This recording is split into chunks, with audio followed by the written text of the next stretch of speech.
Pendant les 3 mois avant, on a vraiment travaillé dur avec ces startups. On a commencé plus de 9 mois avant avec les processus de sélection parce qu'on a fait des scouting dans 12 pays en Afrique. On a allé à Lagos, Accra, Nairobi, Casablanca, juste pour trouver les innovateurs top de ces continents-là. Et après, on les a menés à Dakar pour faire les jours de sélection. Et finalement, on a mal de sélectionner que 10. Donc, on a vraiment brisé nos règlements et on a choisi ces 11. Avec ces 11-là, on a travaillé ici à Dakar depuis mars et on a travaillé ensemble avec eux de les aider de trouver des partenariats, de les aider de reformuler les modèles de business et de vraiment augmenter leur taux de croissance.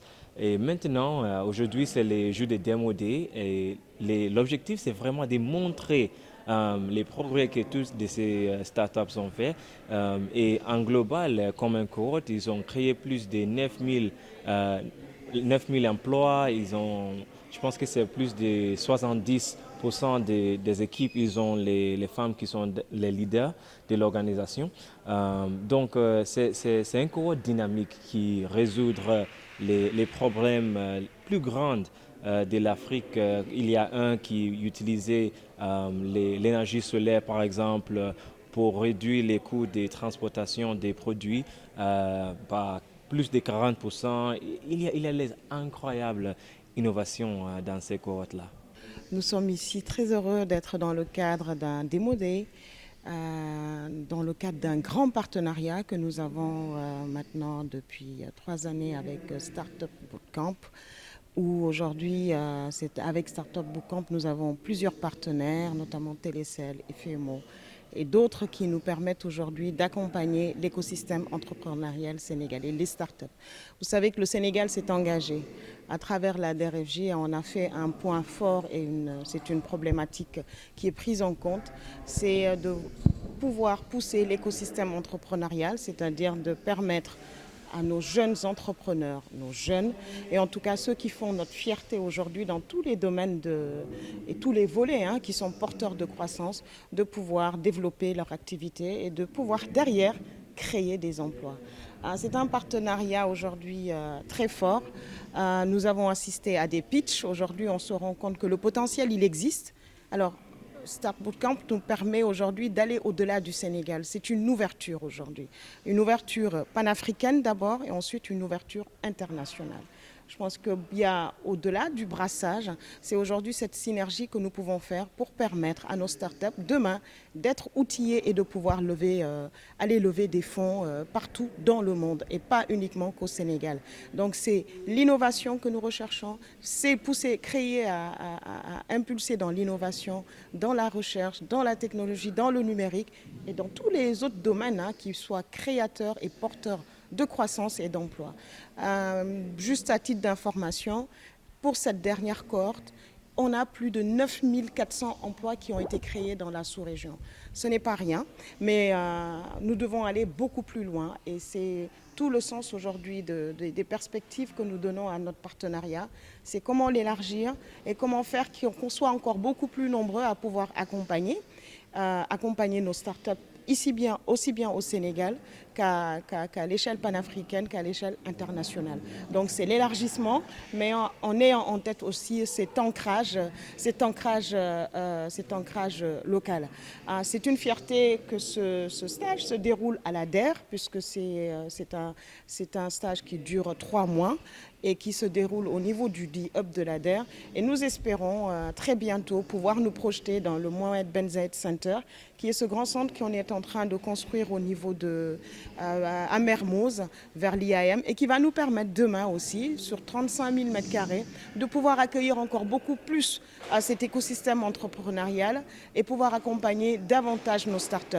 N'oublions pas que le Sénégal, c'est aujourd'hui ce hub régional, c'est ce point d'ancrage, et je pense que ça a été dit et redit par nos partenaires, et nous devons aller beaucoup plus loin que ce que nous faisons et pas nous contenter de ce qui est fait actuellement. Yonema, c'est une plateforme e-commerce, une marketplace digitale qui connecte les vendeurs et les acheteurs au Sénégal.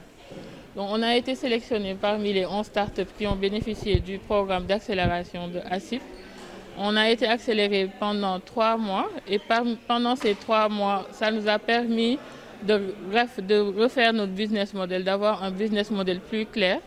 Aussi en termes de revenus, notre chiffre d'affaires et aussi le nombre de vendeurs qu'on a sur la plateforme a augmenté de 50% à l'issue de cette accélération. On a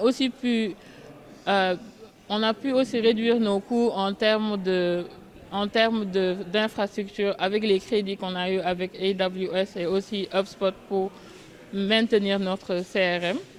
Et on a pu aussi faire des partenariats logistiques comme avec Yobante Express qui était aussi une entreprise sénégalaise aussi qui a bénéficié du programme il y a 3-4 ans.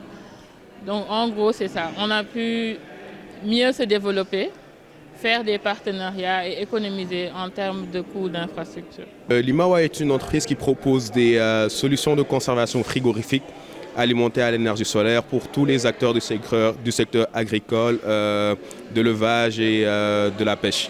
Donc on est parti du constat que les agriculteurs sont forcés de vendre leurs produits 1 ou 2 jours après avoir récolté les produits parce qu'ils n'ont pas d'option ou ils n'ont pas de moyens de stocker ces produits-là. Aussi, le deuxième problème, c'est qu'on a trop d'intermédiaires dans la chaîne de valeur, ce qui fait que avant même que les produits arrivent dans les marchés, ils pourrissent. Et le troisième problème, c'est que ce sont ces intermédiaires-là qui bénéficient de cette marge qui existe entre l'agriculteur et le marché. Donc, on a proposé des unités de réfrigération qui aujourd'hui vont permettre aux agriculteurs de stocker leurs produits, à la fois accéder au marché grâce à nos camions frigorifiques solaires. Pourquoi on peut faire ça avec les camions frigorifiques solaires? Parce que comparé aux camions frigorifiques qui sont sur le marché, qui fonctionnent déjà avec du carburant, c'est 35% de ton réservoir que le compresseur consomme. La deuxième chose, c'est que les camions qui sont sur le marché, tant que le véhicule n'est pas en marche, le gros foyer ne fonctionne pas. Et là, le troisième problème, c'est au niveau de la maintenance et le coût élevé d'acquisition de ces camions frigorifiques. Donc le système de Limao aujourd'hui, avec des compresseurs, avec des unités de réfrigération qui sont alimentées à l'énergie solaire, sont indépendants déjà du fonctionnement du véhicule. Donc même quand le véhicule n'est pas en marche, le gros foyer fonctionne. La deuxième chose, les 35% d'essence qu'on dépensait avant pour alimenter le compresseur, il est remplacé par le soleil. Et la troisième chose, notre unité de réfrigération a été développée localement. Ce sont des climatiseurs qu'on arrive à réduire jusqu'à moins 4 degrés, comparé aux compresseurs qui coûtent 6 à 7 fois plus cher. Donc l'intérêt d'avoir cette solution, c'est qu'aujourd'hui, l'agriculteur, il a un camion qui lui permet de stocker ses produits bord-champ et d'utiliser ce même camion-là pour amener ses produits directement au marché. L'autre problème qu'on a constaté aussi, c'est la surproduction. Donc, on a des agriculteurs qui produisent un produit à la fois, disons la tomate, et on a des problèmes pour accéder à ces marchés-là. Disons, des fois, on a une grosse quantité de tomates qui est disponible sur le marché à Dakar, et on n'a pas de tomates à Touba ou bien à Saint-Louis. Donc, le problème aujourd'hui qu'on veut résoudre aussi, c'est de dire aux agriculteurs, de les indiquer quels sont les bons marchés où ils peuvent vendre leurs produits. Donc, d'utiliser le camion déjà, de stocker, parce que c'est un camion qui est garé, le moteur il est éteint, le gros foyer fonctionne avec du solaire. Et après prendre ces produits et l'amener vers les marchés où la demande existe. Et ça va le permettre maintenant, cette marge qui auparavant était dans la main des intermédiaires, revient aux agriculteurs, ce qui va leur permettre d'augmenter leurs revenus et de réduire les pertes après les récoltes.